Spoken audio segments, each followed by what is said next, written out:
Assalamualaikum warahmatullahi wabarakatuh. Pemirsa Tadabbur Ilmi, sudah menjadi suatu tradisi bagi umat Islam di Indonesia untuk selalu mengadakan acara yasinan dan tahlilan guna mengirimkan doa untuk orang yang sudah meninggal dunia.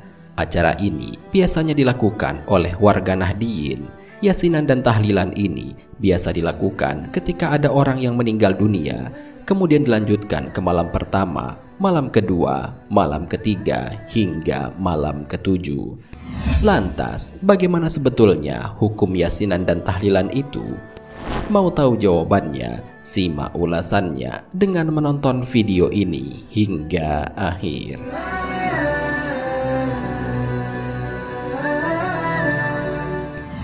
Sebelum lanjut, bagi kalian yang belum subscribe, silahkan untuk menekan tombol subscribe terlebih dahulu. Aktifkan lonceng notifikasinya. Bagikan video ini kepada teman-teman kalian agar semakin banyak orang yang mendapatkan manfaat dari channel ini.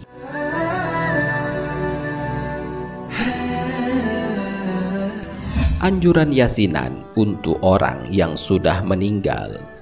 Membaca surat Yasin sungguh memiliki banyak sekali keistimewaan. Hal itu karena surat Yasin merupakan jantungnya Al-Quran.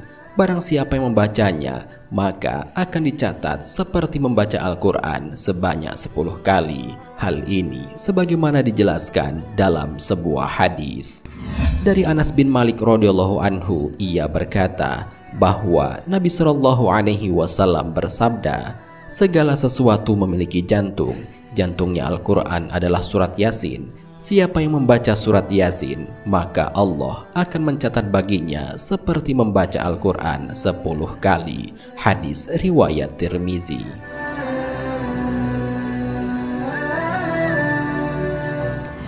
Bacaan surat Yasin memang sering sekali dibacakan di setiap acara. Salah satunya dibacakan ketika ada orang yang meninggal dunia. Anjuran membaca surat Yasin untuk orang meninggal ini sebagaimana dijelaskan dalam sebuah hadis. Bacalah surat Yasin kepada orang-orang yang meninggal. Hadis riwayat Abu Daud, An-Nasai, dan Ibnu Majah. Selain itu, keistimewaan surat Yasin apabila dibacakan untuk orang yang sudah meninggal, maka Allah akan meringankan dosanya pada hari kiamat dan akan dicatat sejumlah pahala baginya. Pembacaan surat Yasin bisa dilakukan di mana saja, di masjid, di kuburan, ataupun tempat lainnya seperti rumah.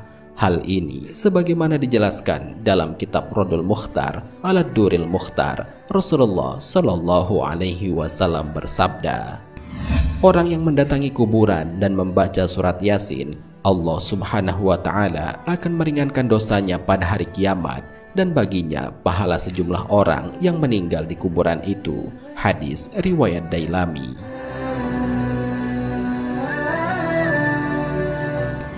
Anjuran tahlilan untuk orang yang sudah meninggal.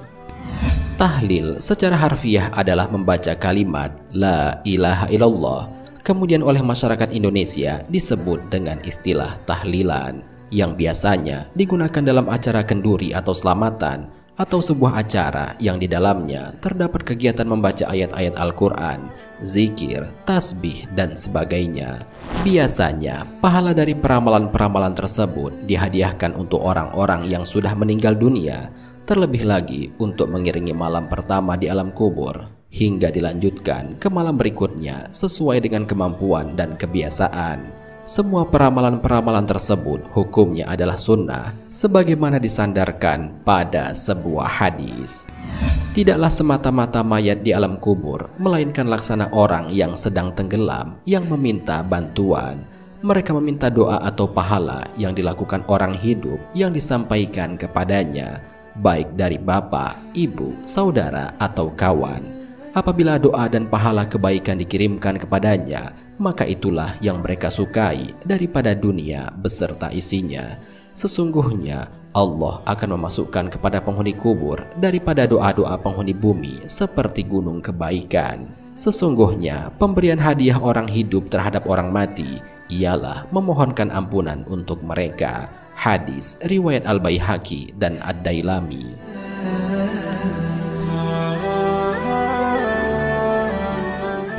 Sungguh, tidak ada cara yang bisa dilakukan oleh orang yang masih hidup untuk menolong sanak saudara yang sudah meninggal, melainkan dengan mengirimkan doa, dengan memohonkan ampunan kepada Allah, dan mengirimkan pahala berupa sedekah yang diniatkan untuk almarhum yang sudah meninggal. Peramalan doa dan sedekah ini biasanya dilakukan oleh masyarakat dalam bentuk tahlilan, yang di dalamnya terdapat doa dan diakhiri dengan sedekah makanan dari ahli rumah.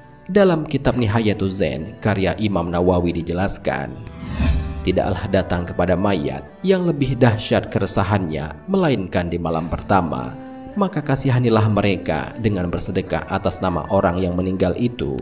Adapun rangkaian tahlil dalam jumlah ke-3 harinya atau ke-7 harinya, bahkan ke-40 harinya, ialah sebuah anjuran untuk melakukan kebaikan sebanyak mungkin dalam jumlah yang ganjil, bermakna bahwa sesungguhnya Allah itu ganjil atau tunggal dan menyukai yang ganjil, sedangkan jumlah 40 hari ialah batas minimum yang akan mengandung nilai sempurna.